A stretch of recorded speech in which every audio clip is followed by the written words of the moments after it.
So let's get started. Are audits a waste of time? No. Like I said, they are very tedious. They can take a very, very long time, but they really create the foundation for your content strategy. And this is how I feel when I do content strategies without doing a content audit. This Halloween-y looking guy right here, he is blindfolded. So without a content audit, we have no idea where we've been. We have no idea where we're going. We don't have any context for what's worked or what's not worked, or even for really what content is actually on the channels that we're looking at. So really quick, let me ask you guys a few questions. How many of you in this room have done a content audit before? Okay, so most of you. How many of you felt like that content audit was a success, that it led you to deep insights for your strategy? So like 3 people, right? So content audits, like I said, they can be very time consuming, but if we do them in the right framework, they're actually really critical to understanding the content landscape. So what do we need? When do we want to create a content strategy? There are 3 main trigger points that you should always have a new content audit completed. That is when you are first completing a content strategy, whether that's for the first time or for a refresh. So anytime you need to do long-term planning, you need to have a recent audit completed. The second is when you're just doing a competitive analysis. So many agencies, many of you bake competitive analysis into your content strategy, but if you're just taking a look at your competitors, maybe somebody's updated something, maybe there's something new in the industry that you need to refresh, make sure that you have a new audit in place. And also, when you're doing a new website, it includes a refresh. Anytime you need to take an inventory of the content that you're looking at, you want to make sure that you have that audit in place. What do we need when we complete an audit? So there are 3 main things that I think everyone needs to have before they complete an audit. The first is you need to know your brand and marketing goals. That really helps you analyze the content that you'll be looking at with your audit within the right context, within the right lens. You need to know what your brand's image is, what your brand's voice is, what image you want to present to the world. You need to understand your marketing goals. So if SEO is really critical, growing traffic, if lead gen is really important to you, you need to have those in mind before you begin your audit, because that's going to inform where your eye goes. That's going to inform the type of data that you collect. You also want to have knowledge of content marketing and SEO best practices.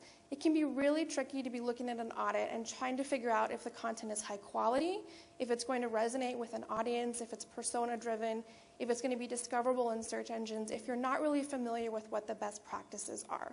So I definitely recommend either having a strong grasp of that. If you don't, have someone work with you, shadow someone who does, and you can do the audit together. And the third thing that we definitely need is time. We cannot skimp on an audit. Audits take time. There's no way to short it around. There's no way to skimp on it. We just have to make sure that we've dedicated the time that we need to go through each channel. In a few slides, I'll give you some good rules of thumb for how much time you should spend on each channel, but just make sure that it's not something that you're going to want to rush. So now we're going to walk through a 3-step process for how to actually complete an audit. And this framework has really helped me as I've done multiple audits for content strategies. The first is really the preparation phase, getting everything set up before we begin our audit. Getting our system in place, making sure that we know what channels we're looking at, making sure that we have our data sheets collected, our Excel sheets, we're ready to track all those metrics. The second phase is probably the one that you're most familiar with. That's our discovery phase. That's when we actually do an audit. And I'll show you guys a scorecard that I use that's really helpful for both comparing channels and then later that we use for competitive analysis. And then the third part of a content audit is our application phase. This is where we take all of the knowledge and all of the data that we've gathered from our content audit and we apply it to our actual content strategies, where we find those actionable insights. So the first step in creating a content audit is you need to define the scope of what you're looking at. You need to define the channels that you're going to be reviewing. Under very limited circumstances will you be reviewing every single content channel out there. And content channels include your website, your blog, social media channels, third-party sites that have your content. We recently worked with a client at Vertical Measures that had about 50% of all of their content on industry publications. So we wanted to make sure that we audited that content as well. And then any partnerships that you have, so email marketing if you're really big into that, making sure that you just define, okay, where is the content, where does it live that I'm going to be looking at? Because you can't look at everything. I mean, I'm sure people would love you to, but it would take you forever. So start with your biggest channels first. Define the scope by the channels that are your biggest channels and the ones that are underperforming, the ones that you really feel should be driving your marketing goals, but just aren't getting there. You're not seeing the data. So we want to look at those 2 channels.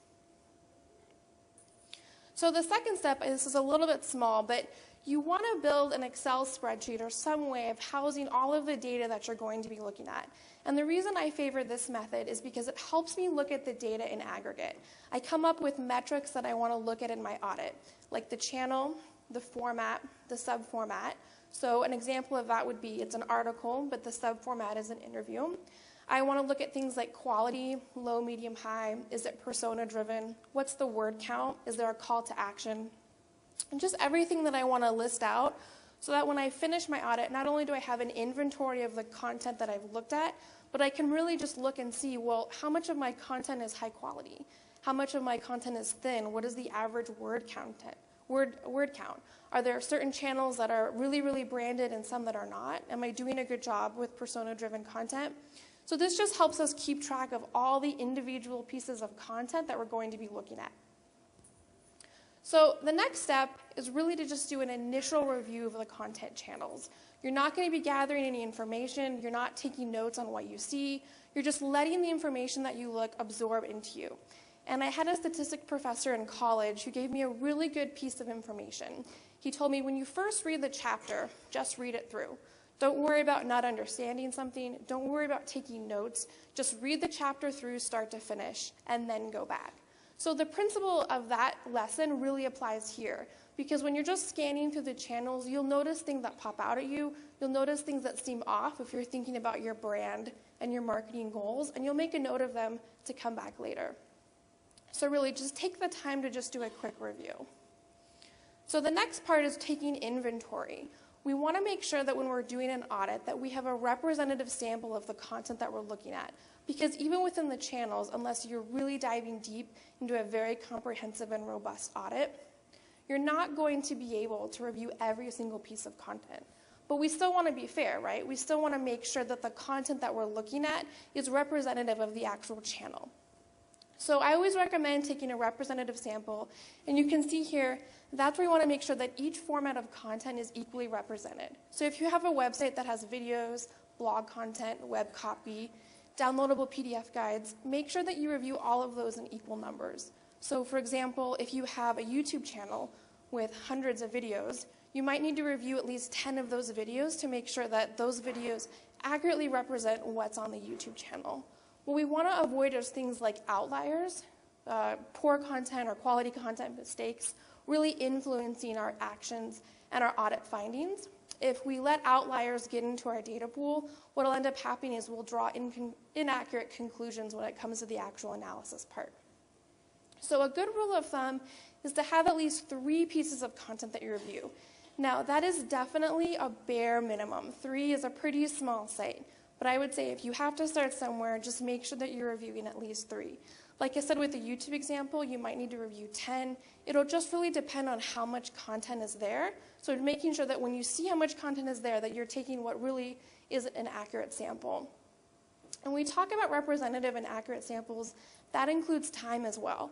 So if somebody has content published for years and years and years, unless you're specifically focusing your audit on, let's say, a 2015, 2014, or 2016 audit, you're going to want to take samples throughout the years to really get an idea of how they're creating content.